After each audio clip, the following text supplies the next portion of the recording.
Hello and welcome back to the Brit Iron podcast. Today we are continuing our run through of our season preview and our individual team rankings. And today, of course, is the number 24 seed. And as always, of course, joined by Matt and Sam. How are we doing today, boys? Good, mate. Good. Waiting for Matt to say something, but yeah, I'm doing very good. You know, got a nice heat wave going. It's been a good few days. Got out and played a little bit of golf the other day with Sam. You played golf. I don't think I was playing golf. One of us played golf. That's the right way to put it. But it's been nice. Can you presume what happened on that golf trip? Honestly, it was the I think it might have been the biggest pounding Matt has ever given me, and that's saying something. That's a very good point to move on to the number 24 team, which of course is the Atlanta Falcons. And this for me is a team that I'm actually quite excited about. I know I had them ranked a bit higher than you guys. There's a certain tight end I'm very high on. I'm also looking forward to seeing how Gurley's going to do, and that wide receiver room is quite exciting as well. But the quarterback situation, are we expecting to see a big year from Matt Ryan? I think so. I think Matt Ryan for me is in that kind of, at the moment he's in the Hall of Very Good kind of category, that if he keeps doing what he's doing for another 10 years, he's probably going to be a Hall of Famer. And he's got all the weapons around him. He always puts up big numbers. I think giving him that premier running back in Todd Gurley, which I think Todd Gurley is still a premier running back. Yeah. It's just there are questions around the number of carries he's going to get.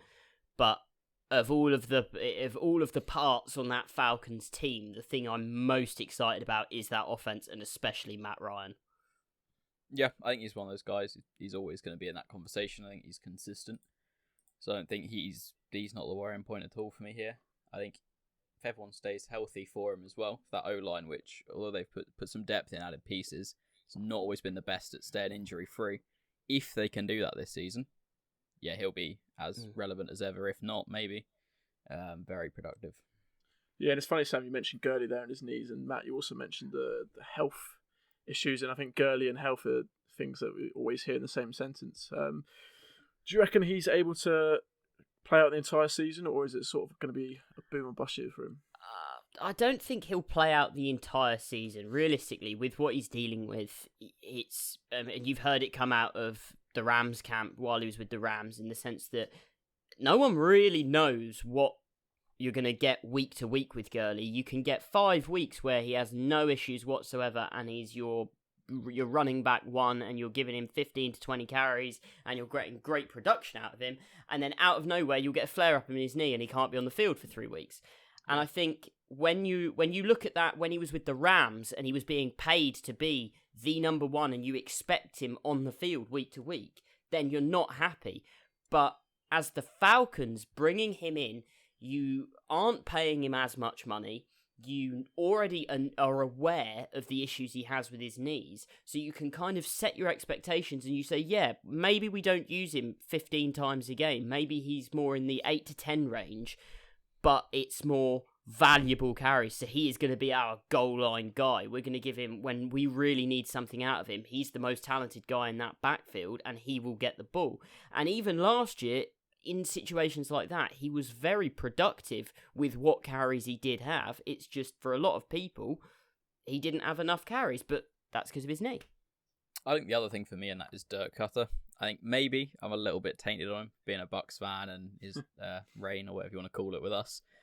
But he's not always been the best. He can make a fantastic, efficient passing offense.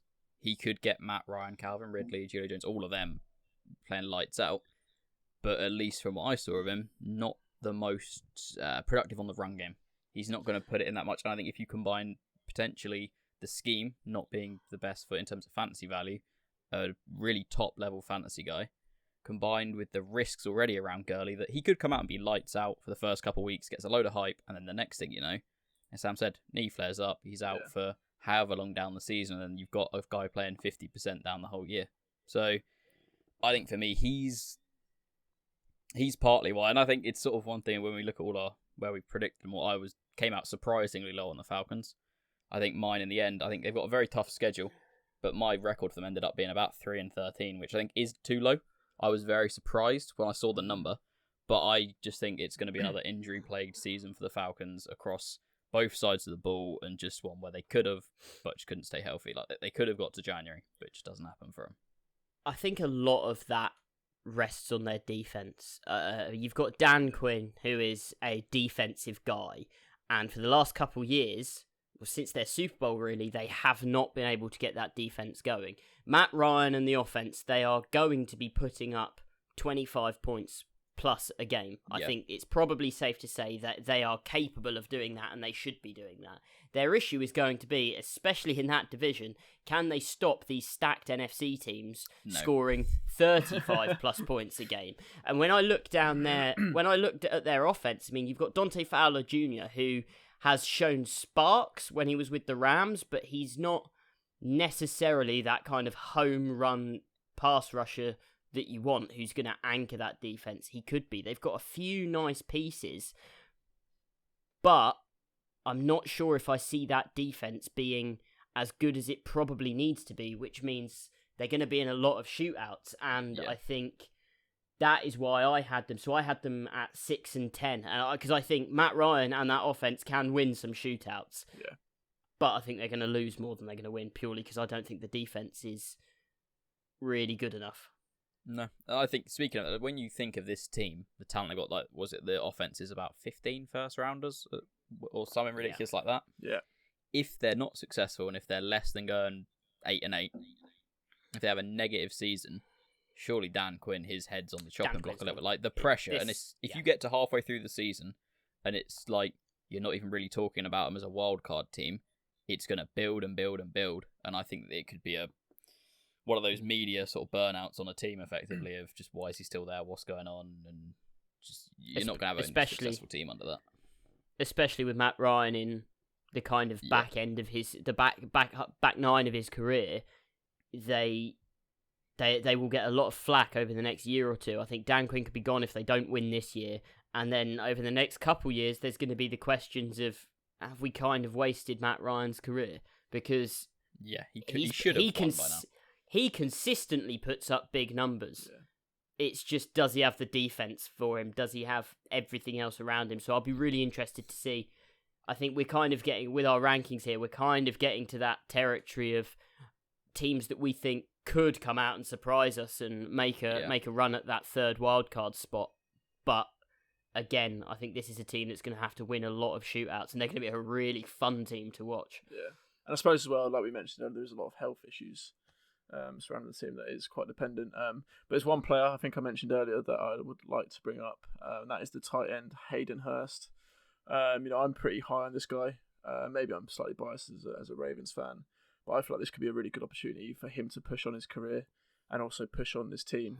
What do you guys make of Hayden Hurst, and where do you have him in your tight end rankings? So I think for me, he's coming into a scheme that had, depending on your scoring format, I think Austin Hooper was up there as the top tight end in that conversation, definitely. And he's coming into a good scheme. Somewhere could definitely, if he slots in well, can get the chemistry going, even with this weird off season, and hit the ground running. There's no reason why I think he can't be in that debate. I don't necessarily think he'll go into like a top 4 debate, but that's only purely because I think there's going to be another player stealing some of the yards and touchdowns away. But I think he could be in a top 6. He could be a top 6 tight end on the year if he plays to the ceiling, if he slots in, clicks well, and really kind of hits the ground running. You see, I think when you look at the scheme, it's the perfect scheme for a tight end to come into, especially a tight end who, now that Austin Hooper's going, there's no one else really behind him. He's going to get fed the ball, and he could well have an Austin Hooper-esque year. But when I look at Hayden Hurst, the player, coming out his first round, kind of the tender that you had on him, the value, where he was taken in the draft. When he was in Baltimore, he was given, in his first year especially, he was given that opportunity to come out and show. And for me, he didn't establish himself over Mark Andrews, who then came out and showed that a tight end who was a very good tight end could have a massive year in the same offense. So I question whether the player is up to the scheme. So whether he's the kind of guy who I could see you'd get good fantasy value out of him because of the scheme, but whether he's actually longevity. I mean, he's not actually played that much football, considering I believe he was a professional baseball player for a number of years before getting the yips, so he's quite old. I question whether he is a football player or whether he's just an athlete who's been overdrafted. Potentially, yeah. I mean, he certainly is an athlete, like you mentioned, the baseball there as well. I think the issue he had in his first year in Baltimore was a few injury concerns as well, which is why he lost some snaps to Mark Andrews and he came out on top. So I guess that also plays into the Falcons and their health concerns, if he's on the list of players that if he gets injured. Yeah, exactly. So, no, it's interesting to see what you guys make of him. And also, I know we mentioned fantasy there. I'd like to move on to the fantasy side of things here. Obviously, there's a few players of interest, in particular in that wide receiver room, boys. There's two guys there. What do we make of those ones? Yes, I think for me, there's one that I'll go towards. And I know in this offense, you think wide receiver, you think Julio. I think for fantasy purposes this year, I'm not saying Julio won't be one of the top wide receivers. He's just that consistent, especially with Matt Ryan. But I think Calvin Ridley is someone to watch out for and to potentially get almost Chris Godwin from last year type value on. I think he's come close to a breakout. He's been serviceable as an option as a wide receiver, but I think this is the year where he really staples it down and comes out and it just lights up fantasy in correlation to where you'll be drafting him. Yeah. I think he's out of this whole team. If there's a piece that I'm drafting, it would be Calvin Ridley. Yeah. I completely agree with that. Julio is going to be going slightly too high for me, purely because he's probably going in the first 2 rounds, and I prefer to go running back early. So, I mean, if you're a big take a receiver kind of guy in the first, second round, then Julio is one of those guys you're going to take. The thing that I think I like about Calvin Ridley more over Julio is looking back over the years, Julio Jones is a yardage monster. He's always 1,400 plus yards, but his touchdowns aren't they leave a bit to be desired. I mean, some years he's more in that 3 to 6 touchdowns a year range. He's never really pushing that 10 plus. Whereas Calvin Ridley, I see very much as a big touchdown upside guy. He did it in his rookie year. He had a couple of games where he went absolutely off for touchdowns because he is that deep threat. He's got the wheels. And I think if he can add the yardage to that, which is I can very much see Calvin Ridley and Julio with a player like Matt Ryan both going over 1,000 yards. But Calvin Ridley to me is more of the touchdown upside guy. So I think I'd rather take a Ridley in the 7th round than a Julio in the 1st or 2nd. Yeah, I think that's probably quite as well now, at least a pretty popular opinion on it. And I think that's partly for me as well why we spoke about Hayden Hurst. I want to see what I'm getting first and how that target share is going to be spread. Because if Calvin Ridley takes a step and is getting more of the yardage to go with the touchdowns, but also keeping the touchdowns consistent, it's got to come from somewhere. And logically, that comes from the change at tight end. Some of that Austin Hooper point value coming across to him. But I think it'll be interesting to see how they line up. And when we get to maybe sort of week 4 or 5 and you've had a chance for all the pieces to kind of settle in, is when I think that's when we'll have seen is Hayden Hurst going to be, is he going to live up to the hype? Yeah. Or is he just... Yeah. Oh, he will. But yeah, I mean, it is a risk. I like it. You got to back your guy. Surely as a Ravens fan, you'll be kicking yourself if he does live up to the hype. Not really, because you've got Mark Andrews and Nick Boyle, another underrated tight end.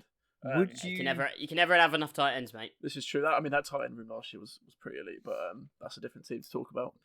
Where would you stand then in terms of fantasy? Putting Hayden Hurst against Mark Andrews. In terms of what do you think will be the over-under, or what's your sort of view on them two? If you don't think Hurst will eclipse him, how close do you think Hurst can get to Andrews in terms of sort of like a rough, an estimated, like, can he be sort of within 30 points of him? Could he beat him?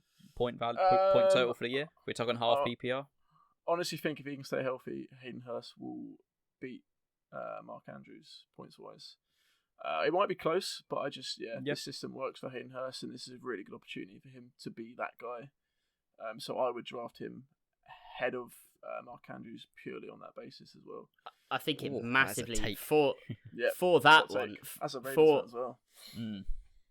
For that question, I think it massively depends on what happens with that Ravens wide receiver room, because there's rumours spreading at the moment that the Ravens are thinking about signing Antonio Brown. If Antonio Brown does get signed and he can stay on the team and doesn't do anything stupid to get himself kicked off, that eats into Mark Andrews' targets. That is X many targets a year less going to Mark Andrews. So I think you that's the kind of one that personally I'd like to hold off and wait until I'd be making that decision in the preseason when we're getting an idea of who's going to be on those final 53-man rosters. Yeah, I mean, ultimately as well, Antonio Brown is a huge risk. So we'll have to wait and see what happens there, but excited to see what happens. But keeping on the basis of risks, Todd Gurley, is that knee and the injury concerns going to push back where you want to draft him, or is it not too much of an influence? Yeah, for me, it definitely pushes back where I'd be looking at taking him. I think I wouldn't be shocked if he comes out and if he stays healthy. He's a guy that you could have, when you look at it on a matter-of-fact basis at the end of the season, he would have had second-round value if he comes out and plays well and stays healthy. But I just don't trust that to happen. I think for me, if I'm sat there, and in maybe if he happens to have dropped to back of the fourth, then anyone after that, I'm happy to take him. Or or the only other way is if I'm in, let's say, the third or start of the fourth, and the draft has just not fallen well for me in terms of running backs, and I'm starting to be like, I need to try and get just a guy who's at least going to be a starter on his team, or like the bell cow on his team, maybe then. But if I'm doing that, I'm going to be quite unhappy with my draft at the end of it. So I think, end of the fourth or onwards, you might get value from there, but don't be shocked when you're burnt. I think again, this is one of those questions. He's in that category of it really depends how your draft falls for you. Personally, I'm a big believer in going running back round 1, round 2. If there's a wide receiver in the 3rd round, I want to take that guy. And then if I'm sat in the 4th round and Todd Gurley's sat there and I can pick him up as my 3rd running back, then I'm snapping him up with open arms, because if it's the kind of guy who, I've got 2 other guys that are starters and are a bit more healthy and things like that, but Todd Gurley quietly last season, he didn't perform to where people drafted him, because everyone was drafting him in the 1st round, or the start of the 2nd, so he never performed to there, but he was still a top 20, 25 running back, which if you can pick that up, I think when he's on the field, he is very productive. So if you can get him in the 4th round, he's very efficient. Yeah. So if you can get him in the 4th round, you're going to get payback from him, as long as you don't get a completely out of the blue season injury. But the way I would look at it is, if you're drafting in the 4th round, expect to get 10 games out of him. Don't expect 16. I think one thing he does open up for me as well, potentially, where you're probably not going to get a 16-game season, but you're thinking the early part of the season, you should feel a bit more comfortable with it. Some of these rookie running backs are going a bit later on, as we get towards the 6th, 7th. If you want to take a gamble on one of them, you could take Gurley as your filler, knowing that you're going to swap that flex spot or running back 2 spot after about the trade deadline.